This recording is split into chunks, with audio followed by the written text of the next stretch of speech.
Hello everyone, मैं दीक्षा। स्वागत है आपका आपके अपने यूट्यूब चैनल में। विजन आईएएस की मंथली मैगजीन को कवर किया जा रहा है, जिसके मैं ये आपकी दिसंबर 2024 की मैगजीन है। इस मैगजीन के अंतर्गत बात की जाए तो ये हमारा आज इसका मैगजीन का लास्ट चैप्टर होगा, यानी कि लास्ट चैप्टर तो नहीं, लेकिन लास्ट क्लास होगी।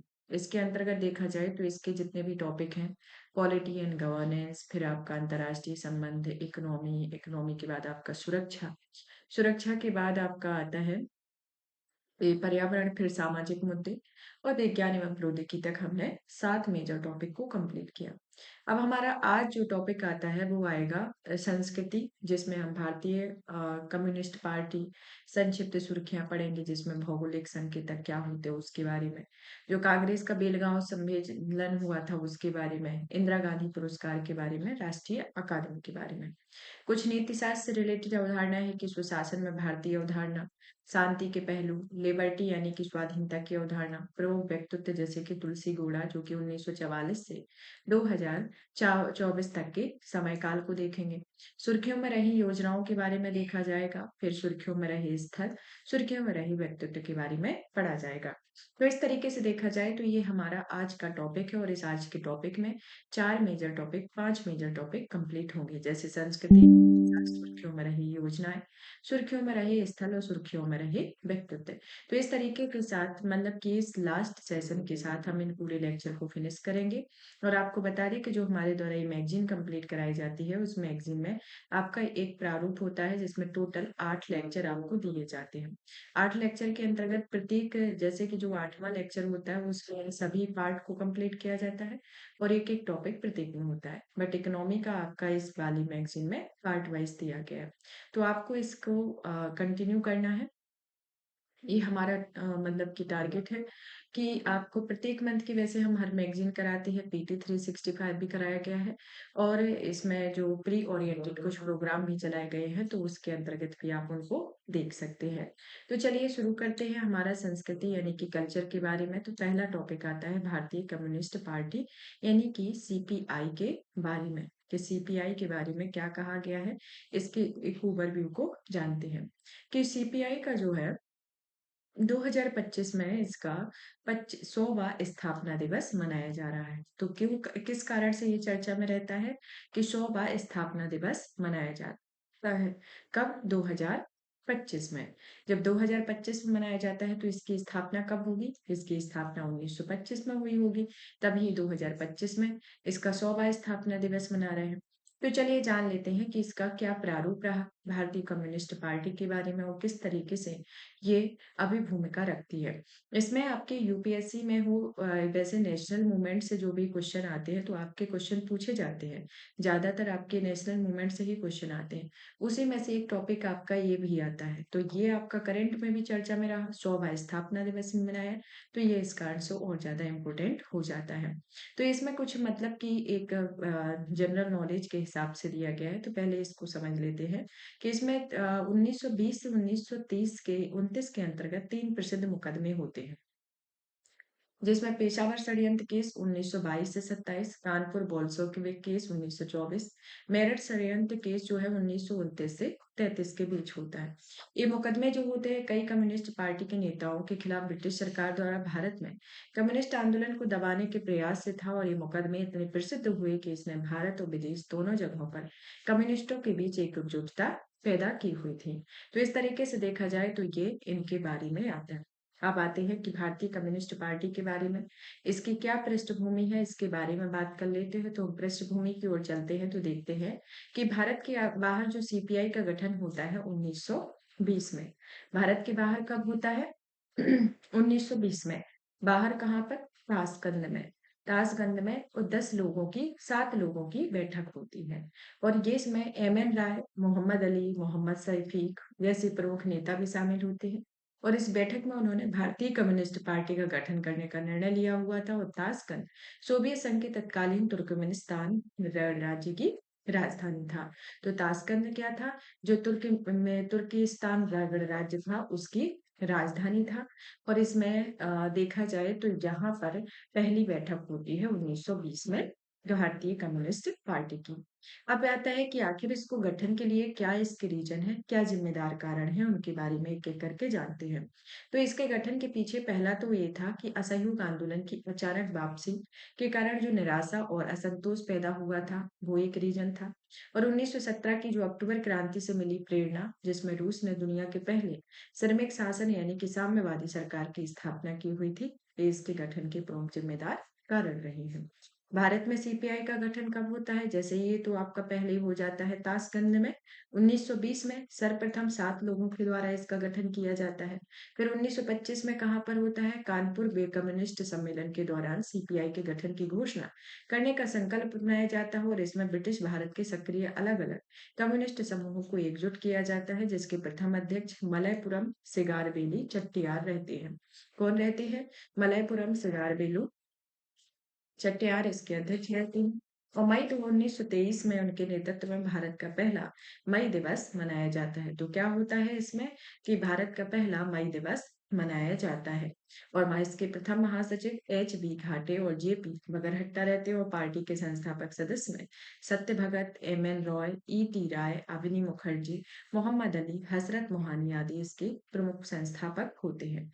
प्रमुख नेता के तौर पर आते हैं जैसे कि एम एन राय, एवलिन ट्रेंट रॉय यानी कि एम एन राय की पत्नी, अवनी मुखर्जी, रोजा फिटिगो, मोहम्मद अली, मोहम्मद सफी, ए के गोपालन, एस ए दागी, E M S Namboodiripad, P C Joshi, Ajoy Ghosh, P Sundarayya आदि होते हैं। तो इस तरीके से इसके प्रमुख नेता के तौर पर आते हैं।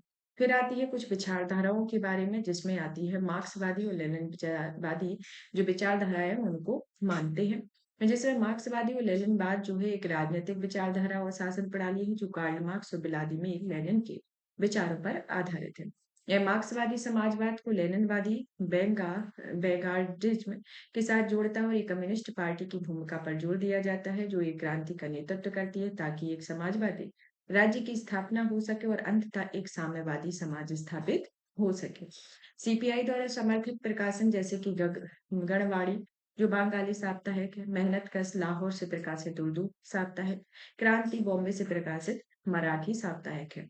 सीपीआई के प्रमुख लक्ष्य आते हैं जैसे कि बैंकों का राष्ट्रीयकरण होना, श्रमिकों और किसानों के अधिकार होना, भूमि सुधार होना, जमींदारी उन्मूलन होना, समाजवादी राज्य की स्थापना इसके अंतर्गत एक प्रमुख आते हैं। सीपीआई की प्रमुख घटनाएं आती हैं जैसे कि प्रतिबंध में कि ब्रिटिश सरकार ने जुलाई 1934 में सीपीआई को गैर कानूनी घोषित किया और 1942 से इसके प्रतिबंध हटा दिए।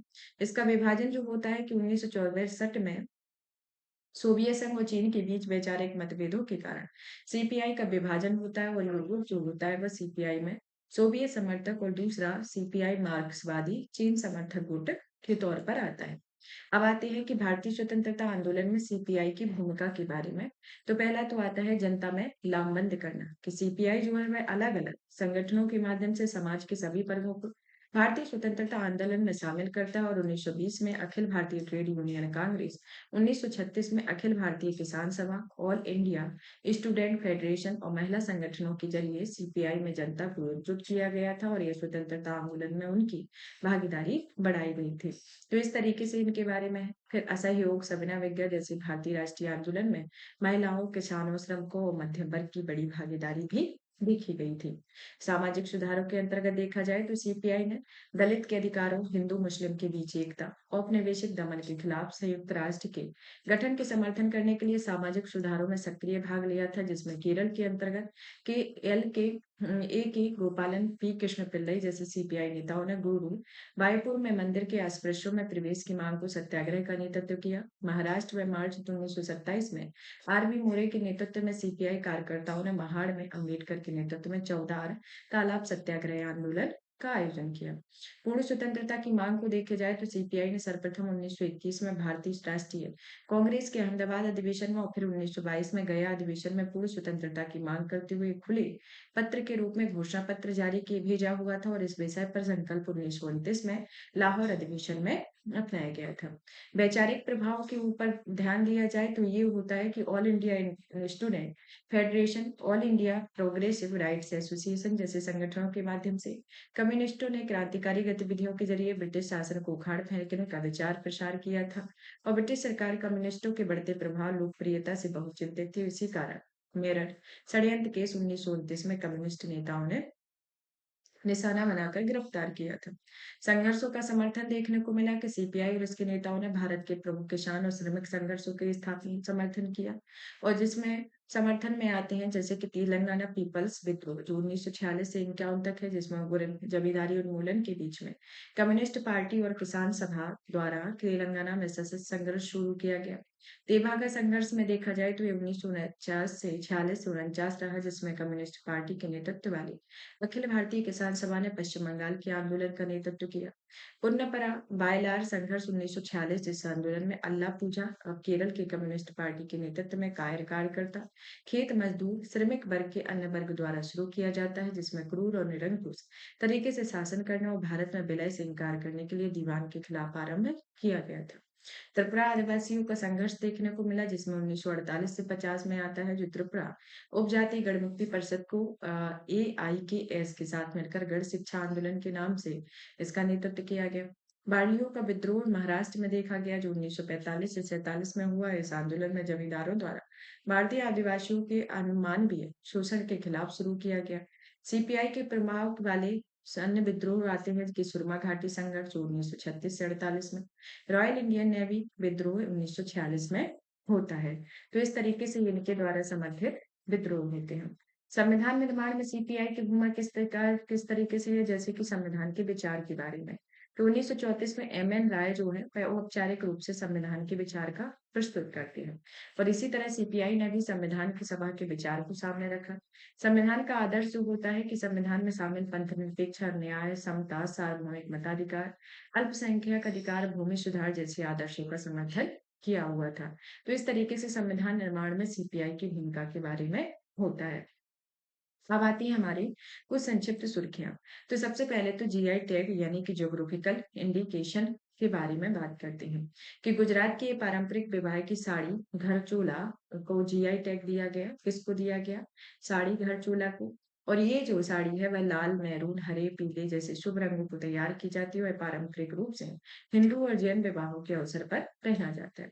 जीआई टैग के बारे में बात करें तो ये एक प्रतीक होते हैं जिनका उपयोग उन उत्पादों पर किया जाता है जिनकी एक विशिष्ट भौगोलिक उत्पत्ति होती है और ऐसे विशिष्ट भौगोलिक उत्पत्ति के कारण उनमें विशिष्ट गुण और प्रतिष्ठा होती है। भारत में यह वस्तुओं का भौगोलिक संकेतक पंजीकरण संरक्षण अधिनियम 1999 के तहत किया गया और भौगोलिक संकेतक पंजीकरण 10 वर्षों की अवधि के लिए वैध होता है और बाद में इसे नवीनीकृत कराया जाता है। इसका लाभ देखा जाए तो यह विशेष उत्पाद के अनाधिकृत उपयोग के खिलाफ कानूनी सुरक्षा प्रदान करता है, साथ ही उस उत्पाद को निर्यात को बढ़ावा देता है और उत्पाद की गुणवत्ता और विशिष्टता को आश्वासन भी देता है। तो ये जीआई टैग के बारे में है। तो अभी प्रेजेंट में किसको दिया गया है? जो गुजरात की पारंपरिक विवाह की साड़ी घर छोला है उसको ये दिया गया। अब आते हैं कांग्रेस के बेलगाम अधिवेशन 1924 के बारे में कि 26 से 27 दिसंबर को कर्नाटक के बेलगाम यानी कि जो पहले बेलगाम या बेलगांव के नाम से जाना जाता है उसका शताब्दी समारोह मनाया गया। यानी कि 1924 का था तो अभी 2024 में दिसंबर 2024 में इसका शताब्दी यानी कि 100वां वर्षगांठ मनाई गई। वर्षगांठ के अंतर्गत बात करें तो यह जब भारतीय राष्ट्रीय कांग्रेस के जो अधिवेशन होते थे उनमें यह इसका कांग्रेस का 39वां अधिवेशन था और ये एक ऐसा अधिवेशन था जिसके मतलब कि एकमात्र ऐसा अधिवेशन था जिसकी अध्यक्षता महात्मा गांधी के द्वारा की गई थी। बेलगांव अधिवेशन के कुछ महत्व है जैसे कि गांधी जी के द्वारा स्वराज्य और सर्वोदय के विचार की चर्चा की गई थी। इस अधिवेशन में कांग्रेस के संगठनात्मक ढांचे और कार्यप्रणाली में सुधार किया गया। सदस्यता शुल्क में 90% की कटौती की गई और सामाजिक परिवर्तन पर ध्यान केंद्रित किया गया। बेलगांव में अस्पृश्यता के खिलाफ अलग से सम्मेलन आयोजित किया गया। हिंदू मुस्लिम एकता सार्वजनिक सेवा हेतु पारिश्रमिक खादी के बार उपयोग पर बल देने के लिए मजबूत प्रस्ताव पारित किया गया। तो इस तरीके से इसके बारे में अब आते हैं नेक्स्ट इंदिरा गांधी पुरस्कार के बारे में कि चिली के जो पूर्व राष्ट्रपति मिशेल बॉचेलेट को शांति निशस्त्रीकरण विकास के लिए इंदिरा गांधी पुरस्कार 2024 से सम्मानित किया गया। यह पुरस्कार जो है उन्हें लैंगिक समानता मानवाधिकार लोकतंत्र में सुधार एवं उनके कार्य के लिए प्रदान किया जाता है। इंदिरा गांधी के बारे में बात करें तो इन्हें हर साल उन व्यक्तियों और संगठनों को यह पुरस्कार दिया जाता है जो अंतर्राष्ट्रीय शांति और निशस्त्रीकरण आदि को बढ़ावा देने की दिशा में रचनात्मक प्रयास करते हैं और यह पुरस्कार के तहत 10 मिलियन रुपए और प्रशस्ति पत्र के साथ ही एक ट्रॉफी दी जाती है। पुरस्कार के लिए प्रस्तावों की जांच और अंतिम चयन इंदिरा गांधी मेमोरियल ट्रस्ट के अध्यक्ष द्वारा नामित एक जूरी द्वारा किया जाता है और यह जूरी 9 5 में से 9 प्रतिष्ठित व्यक्तियों से मिलकर बनती है। तो इस तरीके से इस पुरस्कार के बारे में। अब आते हैं हम साहित्य अकादमी पुरस्कार के बारे में, जो नागालैंड की लेखिका ईस्टरीन किरे की रचना स्पिरिट नाइट्स को राष्ट्रीय अकादमी पुरस्कार 2024 मिला हुआ है। यह पुरस्कार जो है इसकी शुरुआत होती है औपचारिक रूप से 1954 में इसका उद्घाटन होता है, जो सोसाइटी पंजीकरण अधिनियम 1860 के तहत पंजीकृत होता है। यह संस्कृति मंत्रालय के अधीन एक स्वायत्त निकाय होता है और इस भूमिका में 24 भाषाओं जिसमें 22 अनुसूचित भाषाओं और अंग्रेजी एवं राजस्थानी में साहित्यिक गतिविधियों का संचालन करती है और भारत की राष्ट्रीय पत्र अकादमी के रूप में इसे सम्मानित किया गया है और इसके प्रमुख पुरस्कारों में साहित्य अकादमी पुरस्कार और भाषा सम्मान आता है। तो इस तरीके से देखा जाए तो ये साहित्य अकादमी के बारे में आता है। अब आता है हमारा नेक्स्ट टॉपिक नीति शास्त्र के बारे में, कि इसमें पहला टॉपिक आता है सुशासन की भारतीय अवधारणा, कि Indic idea of good governance के बारे में ये डेफिनेशन दी गई है कि हाल ही में P2G2 यानी कि जनहितकारी सुशासन के सिद्धांत पर बल देने के लिए कदम उठाया गया और अमेरिका में गवर्नमेंट इफिशियंसी विभाग की स्थापना की गई और दोनों ही देश उठाए गए ये कदम बेहतर जनोन्मुखी प्रशासन की बढ़ती आवश्यकताओं को दर्शाते हैं और इस संदर्भ में भारत की प्राचीन परंपराओं को पुनः समझना आवश्यक हो जाता है, जिसमें न्याय, निष्पक्षता और जन कल्याण पर आधारित राज धर्म की अवधारणा निहित होती है। धर्म जो होता है एक तरीके से अपने व्यापक अर्थों जैसे आध्यात्मिक, नैतिक, नीति शास्त्र और लौकिक में एक कानून होता है जो प्रत्येक व्यक्ति चाहे वह शासक हो या प्रजा हो या अपने स्वयं के धर्म द्वारा शासित होता है, ये कौटिल्य के द्वारा कहा जाता है। सुशासन क्या होता है? सुशासन के बारे में जाने। सुशासन एक तरीके से उस सत्ता का उपयोग से का तरीका होता है जिसे यह तय होता है कि देश के आर्थिक और सामाजिक संसाधनों के विकास के लिए किस प्रकार उपयोग किया जाए, जो एक फ्रेमवर्क प्रदान करता है जिसका उद्देश्य यह सुनिश्चित करना होता है कि समाज के कमजोर वर्ग की आवाज सुनी जाए, वर्तमान और भविष्य की आवश्यकताओं को ध्यान में रखकर निर्णय लिया जाए। संयुक्त राष्ट्र के द्वारा सुशासन की कुछ 8 विशेषताएं दी गई हैं। इन विशेषताओं से आपको जब आप अपनी आंसर राइटिंग करते हैं तो इस तरीके की विशेषताओं के बारे में लिख देते हैं तो आपका एग्जाम में जो क्वेश्चन है वो काफी इम्पैक्टफुल रहता है। जैसे सहभागिता, सर्वसम्मति आधारित निर्णय, जवाबदेही, पारदर्शिता, प्रतिक्रियाशीलता, प्रभावशीलता, न्याय संगतता, समावेशिता और इनके साथ ही सुशासन के लिए विधि के शासन का पालन करना आवश्यक होता है। सुशासन में मौजूद चुनौतियां जैसे कि भ्रष्टाचार होना, जवाबदेही की कमी होना, न्यायिक प्रक्रियाओं में विलंब होना, कानून का खराब कार्यान्वयन होना, सार्वजनिक सेवाओं में अपर्याप्त आपूर्ति दिखाई देती है। सुशासन की भारतीय अवधारणा होती है जैसे कि बृहदारण्यक उपनिषद में राजा के लिए इस कर्तव्य पर बल दिया जाता है कि वह धर्म की रक्षा करे, लोक कल्याण सुनिश्चित करे ताकि सभी नागरिकों को समान अवसर मिल सके और कमजोर वर्गों का शोषण ना हो। तो इस सुशासन की भारतीय अवधारणा है जिसमें बृहदारण्यक उपनिषद में कहा गया है।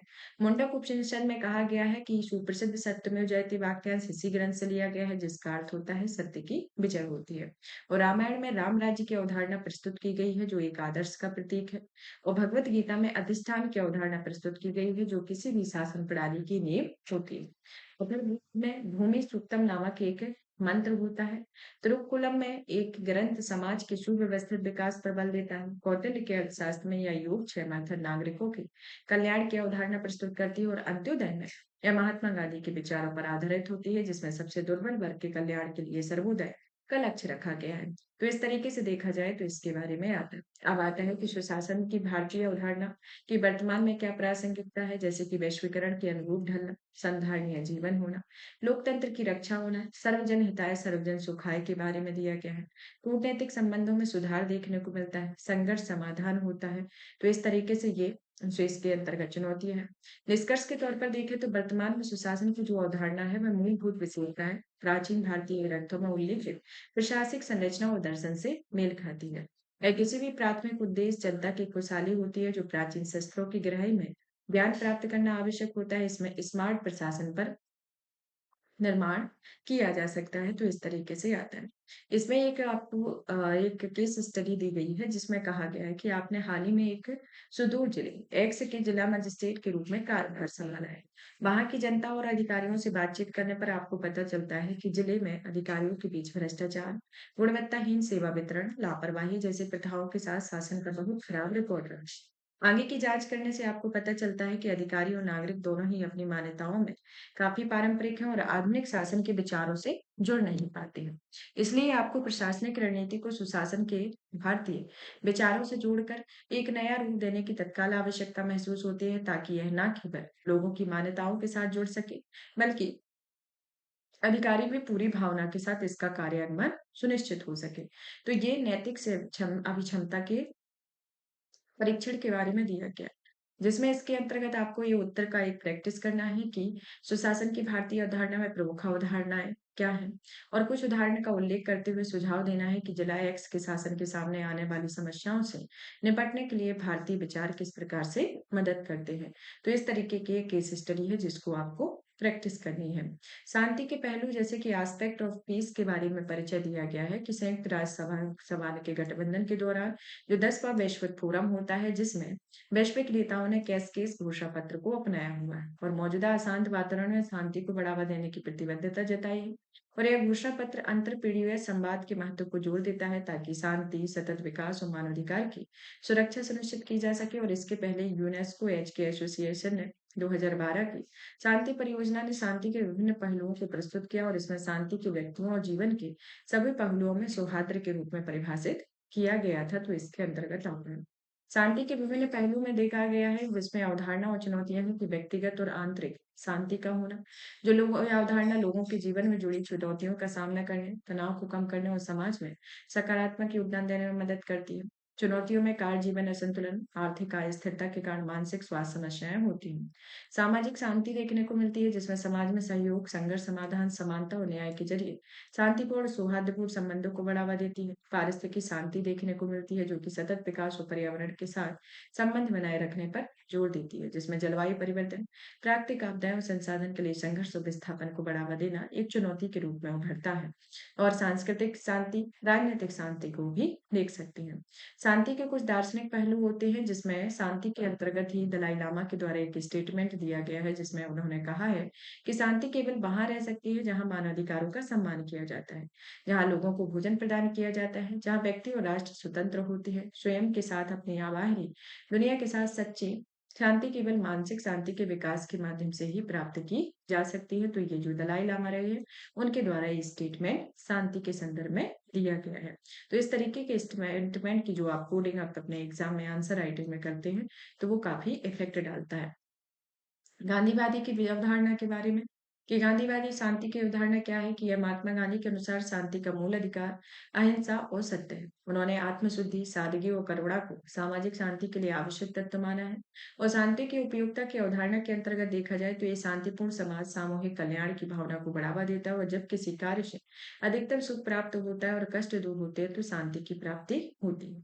शांति पर कांट की अवधारणा कहती है कि इमैनुअल कांट के अनुसार शांति केवल एक निष्क्रिय अवस्था नहीं, बल्कि वह व्यक्तियों और राष्ट्रों के लिए एक सक्रिय कर्तव्य भी है, जो तर्क संगतता, सार्वभौमिक नैतिकता और अंतर्राष्ट्रीय सहयोग के जरिए एक स्थायी शांति के पक्षधर भी होते हैं। शांति को बढ़ावा देने के लिए कुछ हितधारक है, जैसे कि सरकारें होना, कि सरकार नीतियां बनाती है, कानून लागू करती है और नियमों को सख्ती से लागू करती है। अंतर्राष्ट्रीय संगठन का होना, नागरिक समाज संगठन, कुछ सामाजिक और सांस्कृतिक शांति भी होती है, जैसे कि सामुदायिक नेता, धार्मिक और आध्यात्मिक नेता, मुख्य धारा की मीडिया और सोशल मीडिया इसके अंतर्गत आते हैं। फिर आते हैं व्यक्तिगत और आंतरिक अशांति में व्यक्तिगत स्तर पर भी होते हैं, परिवार के स्तर पर और शैक्षणिक स्तर पर होते हैं। शांति की बहाली को कदम उठाने के लिए कुछ कदम उठाए गए हैं, जैसे कि वैश्विक शांति, राजनीतिक शांति का होना, पारिस्थितिक शांति, आंतरिक शांति, सांस्कृतिक शांति। तो इस तरीके से ये शांतियों को उठाए गए कदम है। निष्कर्ष के तौर पर देखा जाए तो शांति की जो व्यापक अवधारणा है, वो शांति में संघर्ष की गैर मौजूदा की ये के साथ साथ लोगों और राष्ट्रों के बीच सद्भाव, न्याय, समानता और आपसी समझ में मौजूद होना आवश्यक होता है। और ये आपको एक और केस स्टडी शांति के संदर्भ में ही एक दी गई है, जिसकी आपको प्रैक्टिस करना है। तो ये आपकी केस स्टडी आती है। अब आते हैं हम आगे की ओर, लिबर्टी यानी कि स्वाधीनता की अवधारणा के बारे में। लिबर्टी जो होती है, एक पॉजिटिव लिबर्टी भी होती है, एक नेगेटिव भी लिबर्टी होती है। और अभी हाल ही में ये इस कारण से चर्चा में रही है कि जो दिल्ली के मुख्यमंत्री अरविंद केजरीवाल रहे थे, मतलब कि पूर्व मुख्यमंत्री, उनमें सीबीआई के मामले को लेकर इनको जब न्यायिक हिरासत में रखा गया था, तो वो अनुच्छेद 21 के तहत अधिकारों का उल्लंघन करती है, यानी कि व्यक्तिगत स्वतंत्रता के अधिकारों का उल्लंघन करती है। तो इसी कारण से ये चर्चा में रहता है। तो जो अ, मतलब कि जो सुर्खियों में रहता है, यानी कि जो चर्चा का विषय है उसके बारे में जान लेते हैं कि हाल ही में सीबीआई अरविंद केजरीवाल बनाम सीबीआई मामले में सुप्रीम कोर्ट ने कहा है कि अरविंद केजरीवाल की निरंतर हिरासत में अनुच्छेद 21 के तहत प्रदत्त व्यक्तिगत स्वतंत्रता के अधिकार का उल्लंघन होता है और इसी तरह अन्य संबंधित निर्णयों के जरिए सुप्रीम कोर्ट इस सिद्धांत को बरकरार रखा है। जमानत नियम है और जेल अपवाद। इसके साथ ही संविधान के अनुच्छेद 21 के तहत गारंटीकृत व्यक्तिगत स्वतंत्रता के पवित्र स्वरूप को भी रेखांकित किया गया। लिबर्टी यानी कि स्वतंत्रता के बारे में बात करें तो लिबर्टी जो होती है वह उस स्थिति या परिस्थिति से होती है जिसमें व्यक्ति बाहरी शक्तियों द्वारा अनुचित प्रतिबंध या दबाव के बिना अपनी इच्छा के अनुसार कार्य करने के लिए स्वतंत्र होता है। यहाँ लिबर्टी स्वतंत्रता की अवधारणा के दो पहलू होते हैं। एक तो आता है आपका पॉजिटिव पहलू, एक होता है नेगेटिव पहलू। नेगेटिव पहलू में होता है कि किसी व्यक्ति को उसके जीवन के उस क्षेत्र में परिभाषित रक्षा करती है जहाँ कोई बाहरी प्राधिकरण हस्तक्षेप नहीं कर सकता है। और यहाँ पॉजिटिव लिबर्टी में देखा जाए तो यह समाज के उस क्षेत्र को परिभाषित करती है जहाँ व्यक्ति समाज और सरकार द्वारा निर्धारित कुछ बाधाओं से मुक्त हो जाती है। नेगेटिव लिबर्टी में समाज की स्थितियों पर कोई सरोकार नहीं होता है और पॉजिटिव लिबर्टी में इसका संबंध समाज की उन परिस्थितियों से होता है जो व्यक्ति को अपनी क्षमता को पूर्ण उपयोग करने में सक्षम बनाती है। नेगेटिव लिबर्टी में इसका संबंध फ्रीडम फ्रॉम के विचार को समझाने से है। पॉजिटिव में फ्रीडम टू के विचार को समझाने से इसका उल्लेख होता है। इसमें यह है नेगेटिव में, यह क्षेत्र व्यक्ति के निजी दायरे में आता है और यह जो क्षेत्र होता है व्यक्ति के सामाजिक दायरे में आता है। नेगेटिव लिबर्टी में अधिक स्वतंत्रता की ओर ले जाती है। पॉजिटिव लिबर्टी में यह पॉजिटिव लिबर्टी किसी व्यक्ति को ऐसी स्वतंत्रता को सीमित करती है जो सामाजिक स्थिरता और खतरा उत्पन्न कर सके। तो इस तरीके से पॉजिटिव और नेगेटिव लिबर्टी के बारे में यह एस्पेक्ट को बताया गया है। अब आते हैं कि आखिर इसकी स्वाधीनता पर प्रतिबंध की आवश्यकता ही क्यों रही। तो जैसे कि समाज में लोगों की जो विचार और राय जो होते हैं वो भिन्न भिन्न होते हैं। साथ ही संसाधनों पर नियंत्रण को लेकर प्रतिस्पर्धा और संघर्ष भी होता रहता है। जो सभी समाजों में कुछ नियंत्रण भी आवश्यक होते हैं और मतभेदों पर चर्चा और विमर्श कर सके। कोई समूह अपने विचारों पर किसी अन्य समूह के ऊपर आरोपित ना करे और ये प्रतिबंध तार्किक और उचित होने चाहिए, तो इसके अंतर्गत आते हैं। स्वाधीनता से जुड़े कुछ नैतिक फ्रेमवर्क भी होते हैं, जैसे कि जॉन स्टुअर्ट मिल ने हानि सिद्धांत दिया हुआ था और मिल ने स्वाधीनता के उपयोग में राज्य द्वारा न्यूनतम हस्तक्षेप किए जाने की वकालत करते हुए किसी भी सभ्य समाज में किसी भी व्यक्ति को विधिक रूप से शक्ति का प्रयोग केवल तभी किया जा सकता है जब वह दूसरों को नुकसान पहुंचा रहा हो और इसी ही हानि सिद्धांत कहा जाता है। प्रतिबंधों की सीमाओं के अनुसार मिल के अनुसार कहा गया था कि राज्य समाज किसी भी व्यक्ति के स्वयं से जुड़े कार्यों को प्रतिबंधित करने का अधिकार नहीं है, क्योंकि इसका प्रभाव केवल उसी व्यक्ति पर पड़ता है। स्वाधीनता और अधिकार के अंतर्गत बात करें तो स्वाधीनता अधिकार की से जुड़ा गहराइयों से जुड़ा हुआ है, क्योंकि अधिकारों का उचित परिवर्तन राज्य के नागरिकों और वैध स्वतंत्रता सुनिश्चित करता है। इजाया बर्लिन का नैतिक बहुतवाद, जो कि राजनीतिक और दार्शनिक सिद्धांत के अंतर्गत आता है। स्वाधीनता से जुड़े कुछ संवैधानिक फ्रेमवर्क होते हैं जिसमें अनुच्छेद 21 में कहा गया है, यानी कि इस बात की गारंटी देता है कि यह कानून द्वारा स्थापित प्रक्रिया के अनुसार ही किसी व्यक्ति को उसके प्राण और व्यक्तिगत स्वतंत्रता से वंचित किया जा सकता है और व्यक्तिगत स्वतंत्रता के लिए सबसे मजबूत कानूनी सुरक्षा उपाय प्रदान करता है। अनुच्छेद 19 के अंतर्गत कहा गया था कि यह राज्य के दमन के भय के बिना बाकी वो व्यक्ति की स्वतंत्रता प्रदान करता है और ये एक तरीके से अस्वीकार्य विचारों को पूरी तरह दबा लेने में समाज और उन समय के लाभों से वंचित रह सकता है।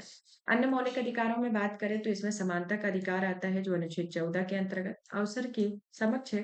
जो समता होती है वह 16 में, धर्म और उपासना की स्वतंत्रता 25 के अंतर्गत एक प्रमुख अधिकार होते हैं।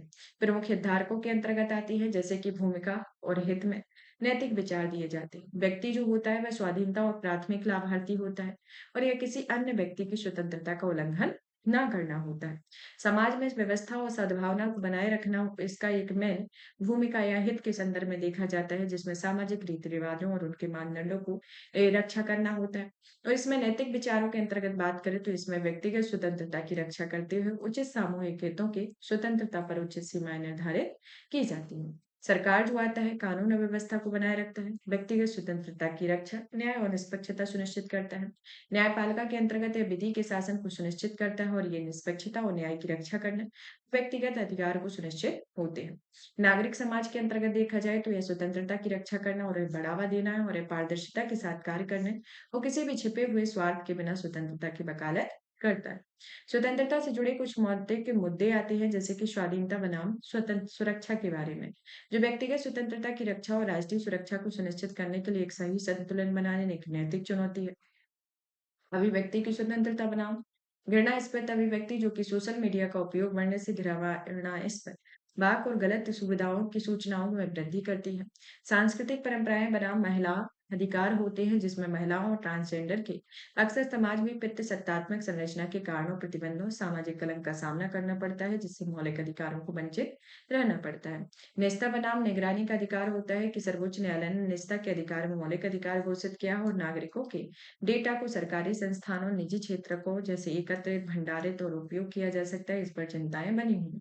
आर्थिक असमानता बनाम स्वाधीनता वो जो होता है वह स्वाधीनता प्रायः आर्थिक स्वतंत्रता से जोड़ा जाता है जिसमें सक्षम समाज में इसका अर्थ अपनी पूरी क्षमता का उपयोग करने का अवसर भी होता है। तो इस तरीके से इसके बारे में है जिसमें लिबर्टी जो होती है वह स्वाधीनता के कुछ आवश्यक सुरक्षा उपाय होते हैं जैसे निरंतर सतर्कता होना, लोकतांत्रिक सरकार होना, मौलिक अधिकार होना, शक्तियों का पृथक्करण होना, स्वतंत्र न्यायपालिका होना, कानून का शासन और लिखित संविधान और शक्तियों का विकेंद्रीकरण। तो इस तरीके से लिबर्टी यानी कि स्वतंत्रता के कुछ आवश्यक सुरक्षा उपाय होते हैं। निष्कर्ष के तौर पर देखा जाए तो स्वतंत्रता स्वाधीनता जो है वह एक बहुआयामी अवधारणा होती है जो व्यक्तिगत स्वायत्तता और दूसरों को नुकसान बचाने के लिए नैतिक जिम्मेदारी इसमें शामिल होती है और सुप्रीम कोर्ट ने लगातार इस विचार को पुष्ट किया है कि व्यक्तिगत स्वतंत्रता सर्वोपरि है और जॉन स्टुअर्ट मिल ने हानि सिद्धांत में समझने के लिए एक महत्वपूर्ण रूपरेखा प्रदान की कि स्वतंत्रता को कब और क्यों वैध किया जाए और प्रतिबंधित किया जा सकता है। इसके संदर्भ में भी एक केस स्टडी दी गई है जिसमें आपको इन प्रश्नों को पढ़ना है, अच्छे से केस स्टडी पढ़ना है और इस प्रश्नों को पढ़ना है और इनको नोट डाउन करना है यानी कि अपने मन से विचारों को लिखता है। अब आती है प्रमुख व्यक्तित्व में तुलसी गौड़ा जो कि 1944 से 2044 तक का इनका समय काल रहा। तुलसी गौड़ा जो रही हैं वह भारतीय पर्यावरणविद रही हैं और यह वनों की विश्वकोश और वृक्ष देवी के नाम से इन्हें जाना जाता है। तो आपसे अगर वनों की विश्वकोश और वृक्ष देवी के नाम से क्वेश्चन पूछ लिया जाए तो ये कौन रहती हैं? ये आती है तुलसी गौड़ा। ये होती है इनका वनों पर गहरा ज्ञान था और ये विरासत पर्यावरण संरक्षण के लिए एक प्रेरणा बनी रही और आने वाली पीढ़ियों को हमारी पृथ्वी की रक्षा के लिए प्रेरित करती रही। तुलसी गौड़ा की संक्षिप्त जीवन परिचय के बारे में बात करें तो इनका जन्म 1944 में कर्नाटक की एक साधारण हक्की जनजातीय परिवार में जन्म होता है।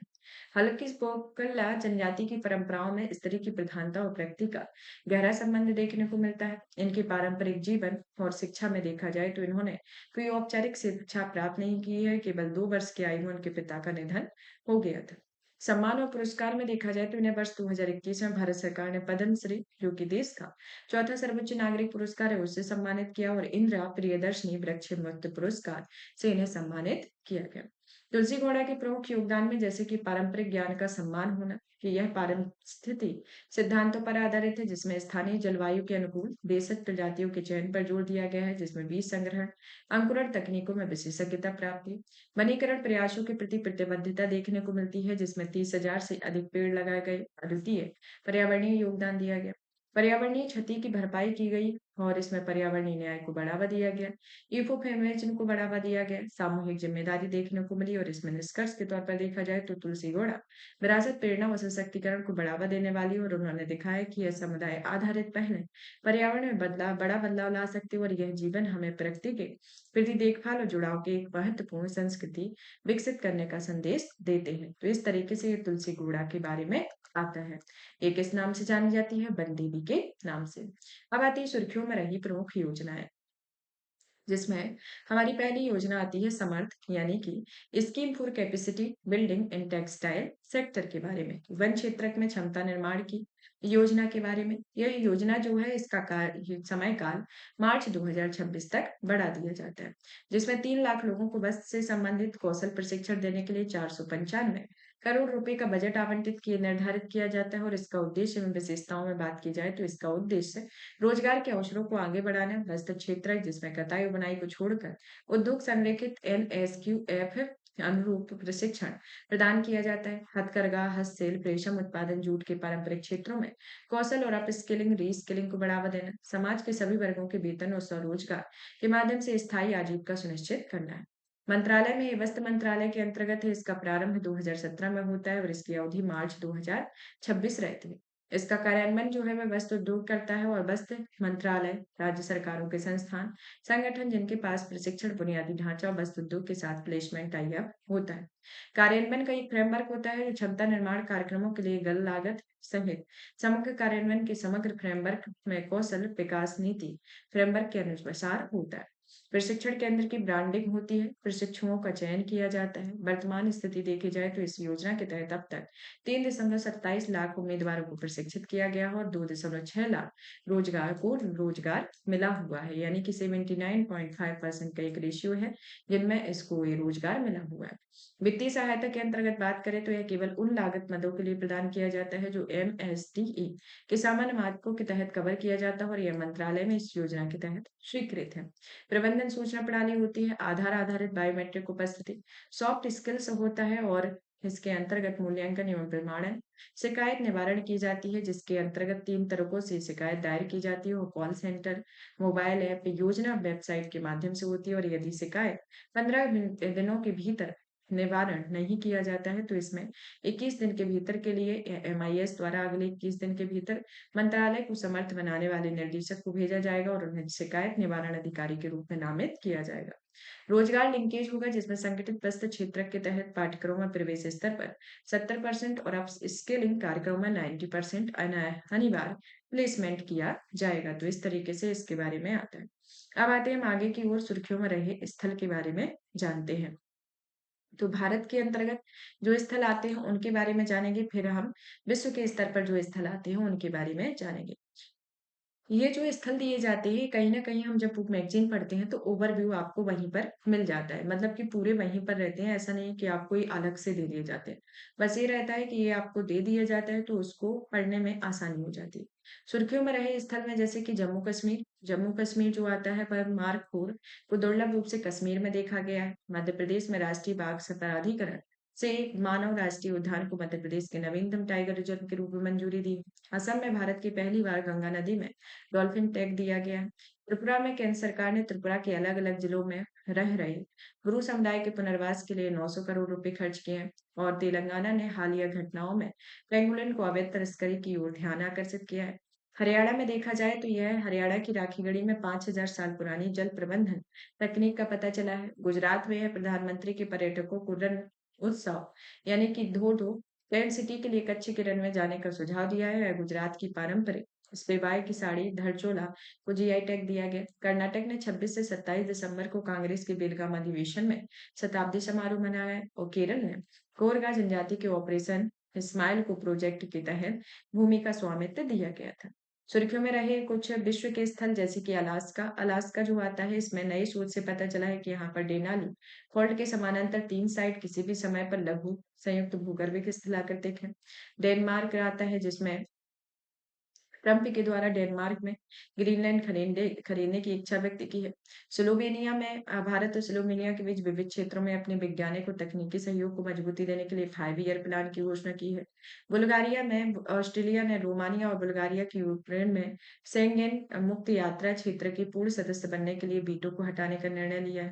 कैच स्टेट जो कि हाल ही में तूफान की वजह से एक रूसी टैंकर टूट गया, इससे कैच स्टेट जलमार्ग में तेल का रिसाव हो गया। सीरिया में देखा जाए तो उग्रवादी विद्रोही संगठन हयात तहरीर अल-शाम ने सीरिया के दूसरे सबसे बड़े शहर अलेप्पो पर कब्जा कर लिया है। नेपाल में हाल ही में नेपाल और चीन में फेवा डायलॉग सीरीज शुरू की है। दक्षिण कोरिया ने स्वयं को सुपर एज्ड समाज को घोषित कर दिया है और इसका मुख्य कारण दक्षिण कोरिया की आबादी में 20% से अधिक हिस्सा 65 वर्ष या उसकी आयु के अधिक लोगों को हो गया है।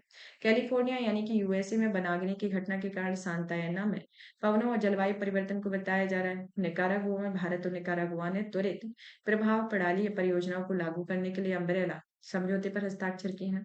हवाई में देखा जाए तो हाल ही में बिग आइलैंड पर गिला हुआ ज्वालामुखी में विस्फोट हुआ है। पनामा नहर के अंतर्गत बात करें तो यह अमेरिका के जो नवनिर्वाचित राष्ट्रपति हैं डोनाल्ड ट्रंप उनके द्वारा अमेरिका में लागू करने की धमकी दी है और यह पराग्रही में अमूर्त सांस्कृतिक धरोहर में विरासत के संरक्षण के लिए कन्वेंशन में अंतर सरकारी समिति का 19वां सत्र जारी किया गया है। फ्रेंच गुयाना में हाल ही में तीसरा कोपरनिकस सेटिनस फर्स्ट उपग्रह फ्रेंच गुयाना में लॉन्च किया गया।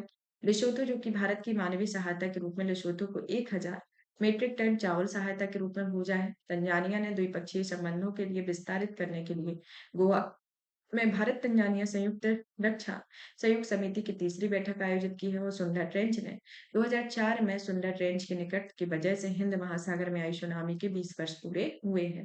तो इस तरीके से ये विश्व के प्रमुख स्थल है।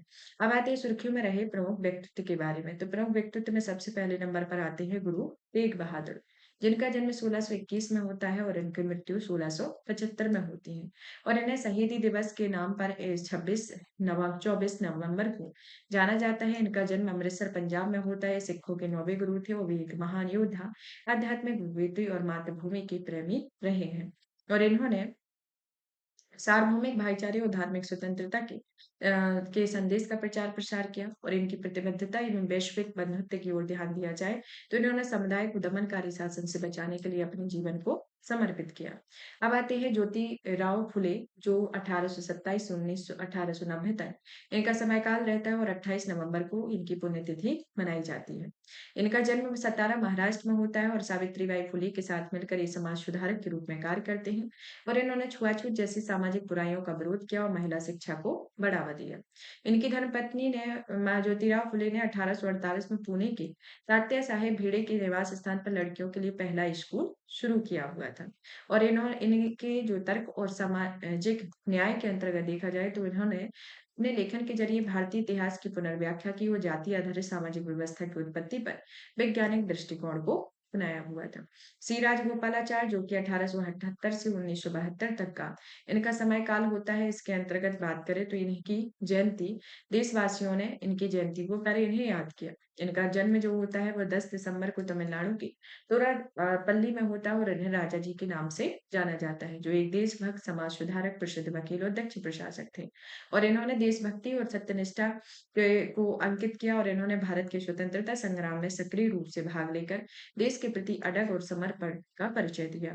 फिर आते हैं सुब्रमण्यम भारती जो कि 143 जयंती मनाई जाती है और यह एक तमिल कवि स्वतंत्रता सेनानी और उन्होंने आधुनिक तमिल साहित्यिक शैली का जनक माना जाता है और जो भारतीय राष्ट्रीय कांग्रेस के गुट में शामिल होते हैं।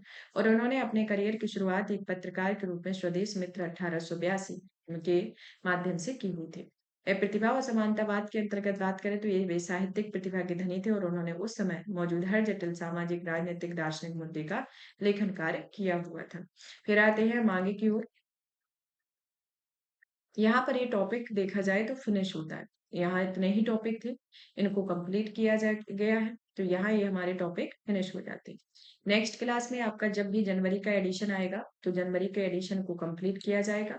और अभी जो भी आप पीटी 365 में आप जिस तरीके से डिमांड करते हो, उसी डिमांड के अकॉर्डिंग ही चीज़ों को आपको प्रोवाइड किया जाएगा। आप इस सेशन को ज़्यादा से ज़्यादा शेयर करें, वीडियो को लाइक करें, चैनल को सब्सक्राइब करें और इसकी पीडीएफ आपको हमारे Telegram channel UPSC PSC with Diksha पर अवेलेबल होगी, तो आप हमारी पीडीएफ वहां से डाउनलोड करें। धन्यवाद।